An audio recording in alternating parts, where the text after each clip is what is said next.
wabarakatuh. Perkenalkan, nama saya Putri Aprilia dengan NIM 231011122036. Saya membuat video ini untuk menyelesaikan tugas akhir dari mata kuliah linguistik umum yang diampu oleh Ibu Dr. Nur Cahaya MPD.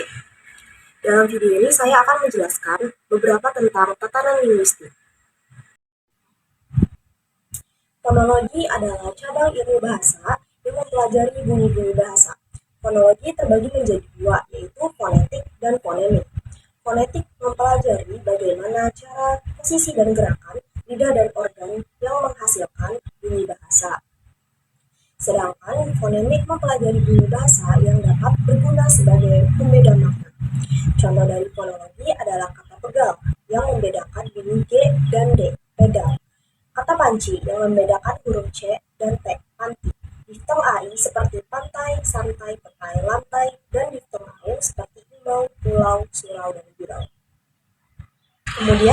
Kemudian selanjutnya ada morfologi atau ilmu bentuk kata, adalah cabang linguistik yang mengidentifikasi satuan-satuan pembentuk kata sebagai satuan gramatikal. Morfologi mempelajari seluk-beluk bentuk kata serta pengaruh perubahan-perubahan bentuk kata terhadap golongan dan arti kata. Contoh morfologi yaitu kata kucing. Kucing merupakan bagian dari proses morfologi pengulangan utuh. Satu kata kucing menandakan hewan berbulu berkaki 4, sedangkan dua kata kucing menandakan bahwa hewan tersebut berjumlah lebih dari satu. Kemudian selanjutnya ada sintaksis. Sintaksis adalah ilmu tata kalimat yang menguraikan hubungan antar unsur bahasa untuk membentuk sebuah kalimat. Relevansi sintaksis difokuskan pada unsur-unsur pembentuk kalimat, baik dari segi strukturnya, segmental, maupun dari segi unsur-unsur pelengkapnya, suprasegmental. Sintaksis perlu dipelajari karena ilmu ini membahas tata bentuk kalimat yang merupakan kesatuan bahasa terkecil yang lengkap. Sintaksis berhubungan dengan unsur bahasa lain yang ada keterkaitannya dengan unsur pembentuk kalimat. Unsur tersebut antara lain fonem, kata intonasi, kesenyapan, dan kontur.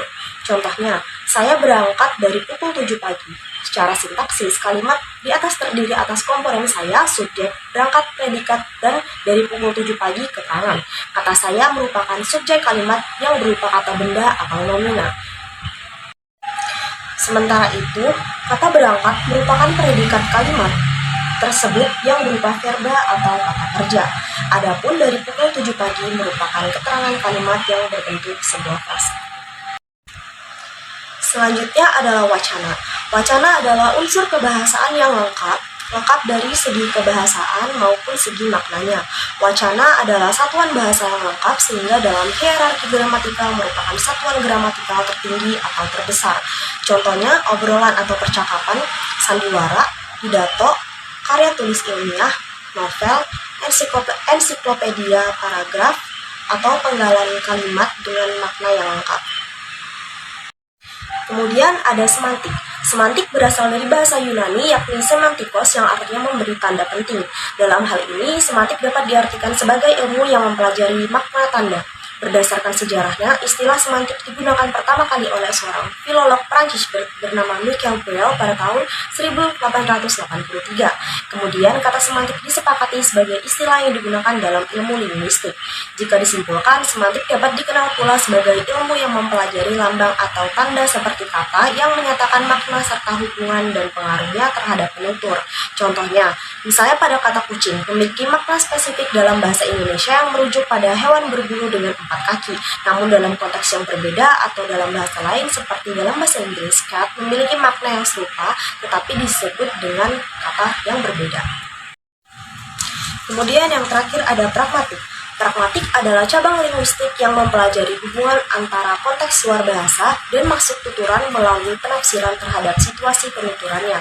Dalam linguistik, pragmatik merupakan salah satu bagian dari semiotika.